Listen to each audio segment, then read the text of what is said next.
आमकां सजाव म्हटल्यार Saint John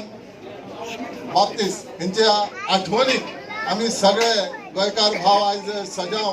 प्रत्येक गोंया मनयतात त्या प्रमाणे हो वास्कोचो सजाव जो BBC हे सगळे वांगडी एकट्या जावन मनयता तो फेमस आसा आनी हेजे वर्सान वर्स हेजे इम्प्रुवमेंट जायत रावता आनी मागणी आसा बरो गोंयाक पावस पडचो आनी लोकांक फुडल्या वर्साक म्हणजे रेगुलर उदक पावचें आनी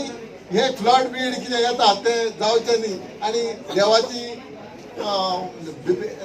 ब्लेसिंग आसा देवाचें ब्लेसिंग आसा कित्याक आयच्यान आमी सारके 6 म्हयन्यान आमी जेजू क्रिस्ताच्या सेलिब्रेशन म्हणजे तुमचो क्रिसमस आमचो सगळ्यांचो गोंयकाराचो क्रिसमस 6 म्हयन्यान येता आनी ही तयारी सजावाची आनी हे सजावाक तुमच्या सगळ्यांचो सपोर्ट आनी खरेंच आयज हांव हॅप्पी आसा ह्या सजावाच्या सेलिब्रेशनाक हांगा म्हाका प्रेझेंटी लावपाक मेळे बद्दल तेन्ना जी PWD पब्लीक डिपार्टमेंटाची जी कामां आसा ती वास्को शहराची आमी फर्स्ट प्रायोरिटी दितले आनी जी कामां आसा सजावाची परबी दिता आनी ती तुमच्या सगळ्यांचो हो जो सिजन आसा हो जो उमेद आसा ती अशीच राव देवा